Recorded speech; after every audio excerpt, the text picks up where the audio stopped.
Hello everybody, welcome back to another video, and today I'm going to tackle a user suggested sound. Somebody had a request on how to make something, and it was a really cool sound. Unfortunately I didn't get the exact sound down, but there is still a really cool trick to take away from this sound, which I want to share with you. Before we do that, I wanted to take a little bit of an experiment. Normally I've been getting around the same amount of likes and comments on my videos, and I would like to kind of test for a channel like my size if it gets better for me, if it gets more recommended, if it gets bigger reach, if you guys like the video. So I normally say this at the end of the video, but if you enjoy my content, it would be really helpful if you could hit the like button, and we can see if that actually matters for a channel of my size, or if it's something that I should not be doing because it throws people off. It's not because I want to exploit any of you, but it's more just an experiment to see if that's something that would help in the future. But for now, let's go straight into it, and yeah. Alright, so this is what we have. This is the reference he sent me, and again, the sound is not exactly similar that I came up with, but we did manage to make a really cool sound. For now, this is what the original sounded like. If you have any idea how this is made, by the way, feel free to leave it in the comments as well, because I still don't have an idea. So let's listen to it.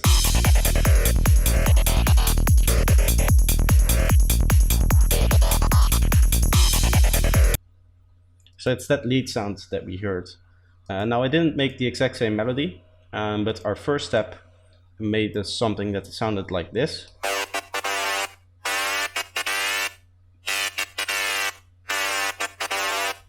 So the kind of texture is already there, and the overall feeling is already there, but it's a little bit more resonant and a little bit higher in frequency content. But then I took my time to process it a little bit more, and we ended up with something like this, which is a little bit closer, but not quite close enough that I would actually say it's the same sound.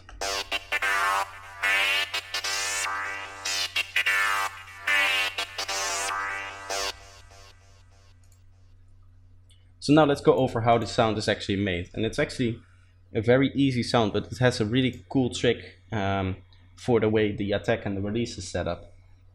As you can see, we don't have any attack and release set up in the original patch. We're just using the SSQ wave, which is a very common wave in Psytrance because it uses a kind of FM that I've explained before. I'm not really going to go over what makes this particular waveform so powerful in Psytrance, but you may know that when you open it, it looks like this, and there is also a saw wave-ish version of it, as well as the square wave, which is the one we've used in this case. So that's going through a comb filter. You can ignore the A oscillator, we're not using that. We are using a bit of noise here. As you can see, we have the noise fairly high up, and that's kind of to add a little bit more randomness to the sound, because otherwise this was too static for my liking. So this goes through the comb filter, and these are the exact settings. It doesn't really matter. All you need to know is that we're only comb filtering the high end. The low end is kind of staying the same, which was fairly important. Otherwise you get massive phase shifts and it starts messing with the pitch of your sound, and that's not really what we wanted. So to prevent that, what you can do is you can select one of those comb filters that has the extra control where you can set where it starts to work, and you just want to turn this up by a whole bunch, so you can see that the phases here aren't really affected that much than it would normally be. As you can see here, if we turn it down, you have a whole bunch of weird phasing stuff going on, and you kind of want to turn that off by only having the high end. In the high end, the phase relationship is not really that important because it's much closer to noise there. So yeah, then we are going in the dimension hyper, which is kind of to smear out the sound and give it a little bit more of a less static texture, a bit more moving texture. We're going through a fairly rough tube distortion, but it is in parallel, so it's not really added a lot to the sound. It does add a little bit of a boost to the high end here with this filter setup that we have going into the distortion. So that this will not only boost it right here, but it will boost it before the distortion, therefore really emphasizing that frequency. Even though it's a small Q value, it will get boosted a lot through the distortion. And again here, as you can see through the compressor, we're really hammering down the mid-range and getting the high end up a little bit, as well as we left the lower band untouched, which we'll filter out later. And then we kind of restore that mid-range by a massive EQ boost. But this EQ boost is kind of weird in that we're moving it, and that gives it a little bit more movement in the sound and makes it sound really cool when you actually hear it. You can really hear it moving a bit.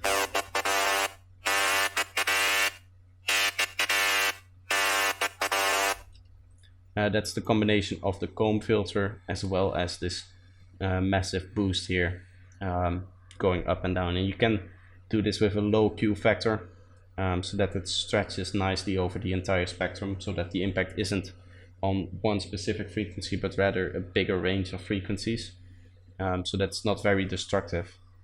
The main part of the sound is this MTransformer though. Now this MTransformer, I've shown this plugin off before, and it's a really powerful plugin to which allows you to modulate pitch and automate pitch and format values and remap any frequency to any other frequency in the spectrum. But we're not doing any of that. What we're simply doing is setting up the buffer size to higher than normal. And what this does is it does something very weird. If you listen to the actual sound itself, it doesn't really change the texture, it just gives it a little bit of an attack and a weird release sound, but it does it in a particularly strange way, which I cannot really explain, but it sounds really cool. So this is without it. Oh, this one actually.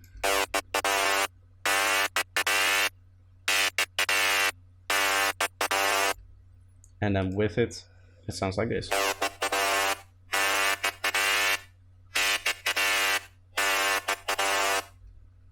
And you can hear that it's a really weird sound, which you normally, I don't really know how else you would get it, but it's just by turning this buffer size up by a little bit, because it opens normally at 2048, and turning the resolution up to 28 milliseconds, which is a slightly arbitrary value. I just set it there and it worked.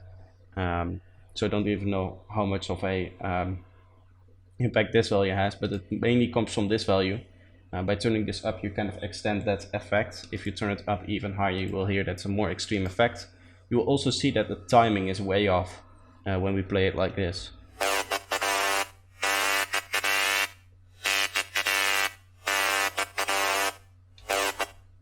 You can see that it takes a long time for it to actually start playing after it starts rendering. There's no problem with my things being out of sync. Maybe it doesn't show up in the recording, but for me it definitely shows that it only actually starts producing sound around this area here. So it's really doing something weird to the sound, and it's giving that nice attack without actually processing the sound, which is really cool. The only thing I would say is that the smearing is on. I don't think that has a huge impact on this. Maybe it has a bit of an impact. The smearing value is a very low value here, and we had it much higher, but we tried to turn it down a little bit once we actually start comparing the two sounds. Now then we go into the final sound. Now this is not really that much more different. Here you can see we have a render of this sound here as it is, and what we did is we took out some of the parts here. We had our main part here, which I rendered with a different setting on this EQ here. We turned the EQ high band off and kind of left the spectrum flat up here, so it has a bit more high end than the original one. But the other ones are just this render, which is the exact state it is in right now. And we took one of those longer notes, like these ones, and we just reversed them. So we have a nice reverse sweep, which we also have in our reference track up here. And then we took another one, and we added a delay type. And this delay is just to kind of cover the distance and still have a texture here when nothing is playing, because this is a very long silence, which we actually don't really want. Not only to kind of show off what you can do with once you have these sounds, but also to kind of get a nice unified sequence going. we decided to do that. And with we, I obviously mean the people on stream, because this was done on stream. I tend to always do things on stream now, which is really cool. We had the person who actually requested this sound in the stream while I was making it, and he was giving input, and it was really nice. And we all hang out together and talked about sound. So if you want that, there's a link in the description. Go follow me there, and next time I stream, you should get notified of that. But finally, I want to go over the post-processing. Now there's one extra interesting thing here, which is this filter. As you can see, we have set up a bandpass filter, and this bandpass is actually using a dry wet rack that I made. This is not in the pack that I released, but it's very easy to make, and I think I've shown it off on my channel before. It's just two chains here, and we have this crossfade between the two, and then on the wet chain you put your effect, and then with the chain selector you basically have a dry wet knob for whatever effect is on the wet section. And in this case, this is this nice steep filter, which we're using to kind of get the same movement we had in this reference back a little bit more, which sounded like this.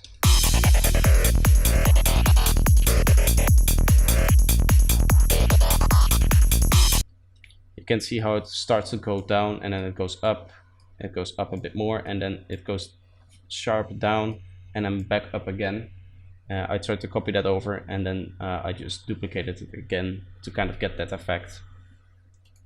So that's what that's used for. And then finally we just have some EQ, delay and reverb, and with it all together you end up with this sound here.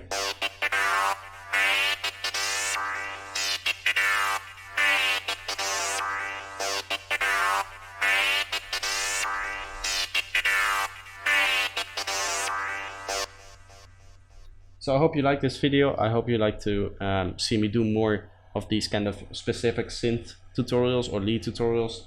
If you do like them, again, feel free to leave a like. As I said before, I'm trying to do this little experiment for this one video to see if it actually matters if I say this. If it doesn't, I can stop saying it. But for now, feel free to leave a like. It should help me out. And if you enjoyed this content, feel free to subscribe. And I hope to see you next time. Bye bye.